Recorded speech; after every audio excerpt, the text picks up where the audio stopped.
Olá, seja muito bem-vindo ao canal da Metsu no YouTube. Eu sou meteorologista Estel Cias. Te inscreve, aciona as notificações, deixa o teu relato, teu comentário para gente. Acompanhe em metsu.com todas as informações atualizadas do tempo, do clima, os alertas meteorológicos. Acompanhe também nosso monitoramento de imagens de radar.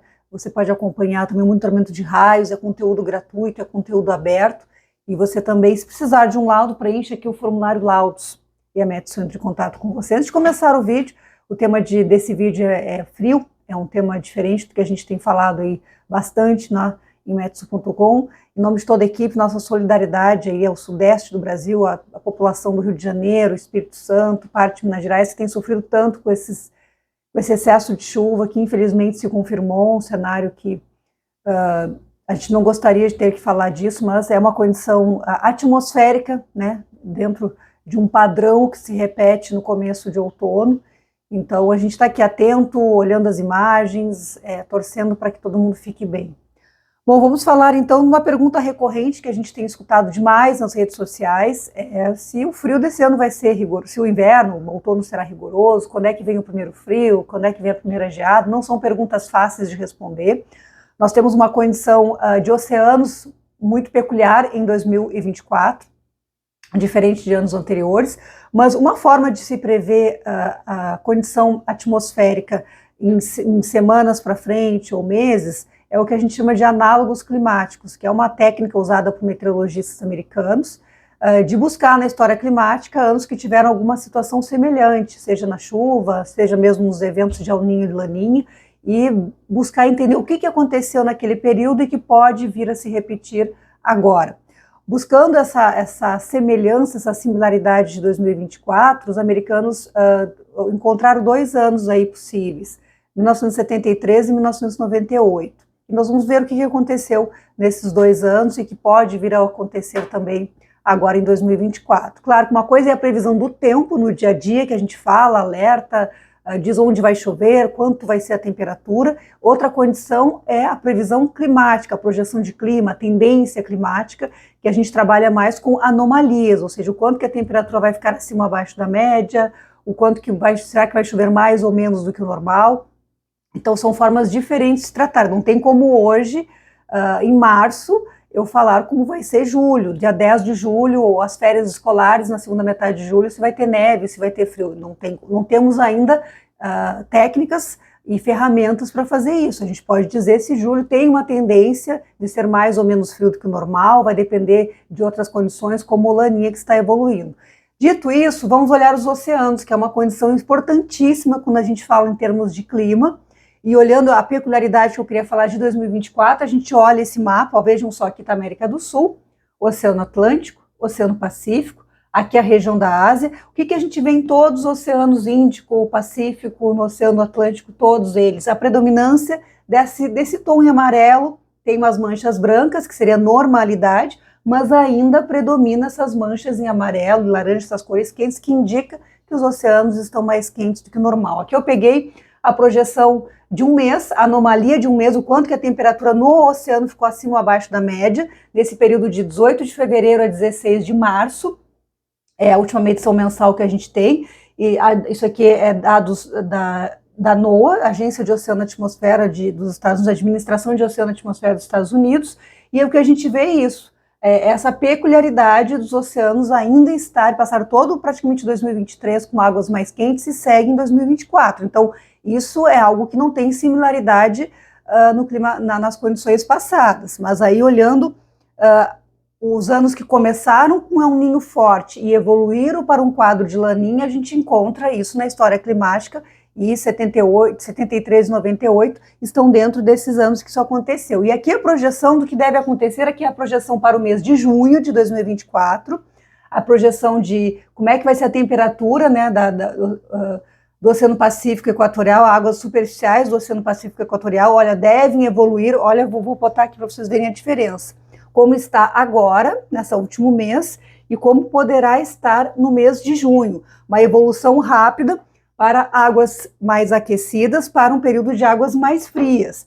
O oceano frio, de forma persistente, com temperatura pelo menos meio grau abaixo da média, por várias semanas vai impactar a atmosfera, oceano e atmosfera juntos podem formar, então, condições oceânicas e atmosféricas devem formar um evento de laninha que deverá ser decretado ali entre junho e julho, oficialmente pela Agência de Oceano dos Estados Unidos.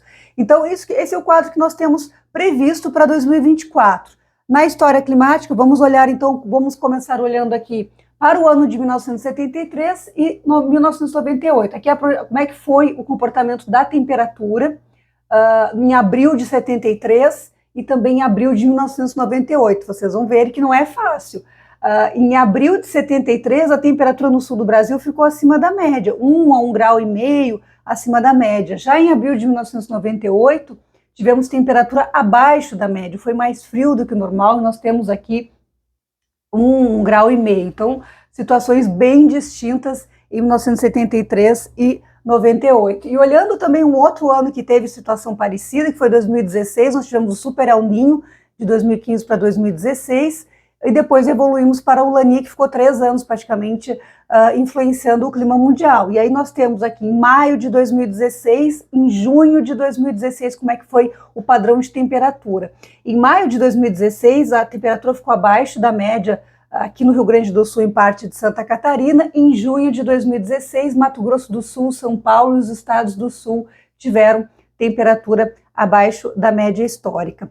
Então, esses dados são importantes para usarmos como referência. Em 2022, por exemplo, é um exemplo interessante também, e aí entra num outro contexto. Em 2022, nós tivemos aquela tempestade subtropical Iaquecã, que é um ciclone, um sistema de baixa pressão atmosférica, que impulsionou a chegada de uma massa de ar frio. Tivemos, inclusive, neve em maio de 2022, isso há 2 anos atrás, e aí é um fenômeno de escala de tempo menor, que a gente não consegue prever por essas anomalias. Essa projeção de clima, ela trabalha mais com médias, acima ou abaixo da média. A previsão do dia a dia, se nesse intervalo dos próximos 3 meses, em que momento vai ter um ciclone, se vai ter um ciclone muito forte, que vai poder impulsionar uma massa de ar frio e trazer um período de marcas muito baixas de temperatura, isso é na previsão do tempo do dia a dia que a gente consegue prever. Em média, o que os modelos estão projetando, aí a gente vai olhar aqui o que os modelos estão projetando para o mês de maio. O modelo europeu indica a temperatura próximo da média, tem uma manchinha aqui de temperatura abaixo da média no centro da Argentina, Uruguai e Rio Grande do Sul, mas veja, o centro do país um maio muito quente. Isso aqui é a projeção para maio, e a projeção para junho do mês também do modelo europeu, ele coloca já a temperatura dentro da média, inclusive em parte de Santa Catarina. A média em junho é frio, é um dos meses mais frios do trimestre de inverno, aqui no sul do continente, na Argentina, no Rio Grande do Sul, no Uruguai, marcas ao redor de 0 negativas, geada. Esse é o padrão do mês de junho.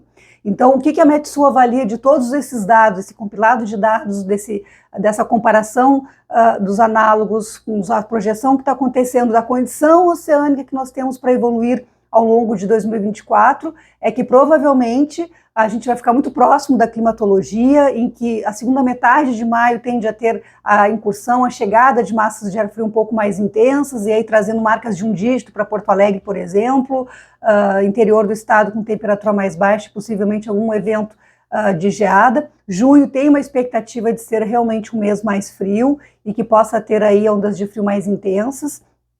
Falar de um inverno rigoroso ou não nesse momento ainda é precoce, e digo por quê? Porque vai depender muito da evolução do Laninha. Quanto mais rápido ele se instalar e dependendo da velocidade com que irá se intensificar, o inverno terá já um impacto desse fenômeno e poderá aí sim, um evento de Laninha no inverno, a gente sabe que potencializa o frio, prolonga o frio para o período de primavera. Então isso é algo que realmente está dentro de uma possibilidade, ainda não é concreto, porque a gente tem que ver como é que vai evoluir esse fenômeno aí nas próximas semanas. Mas para o outono, a gente deve ter aí a predominância de dias mais amenos e quentes, como a gente falou no nosso prognóstico, e os eventos de frio mais intenso tendem a ocorrer mais no final da estação, já na transição para o inverno e provavelmente no mês de junho.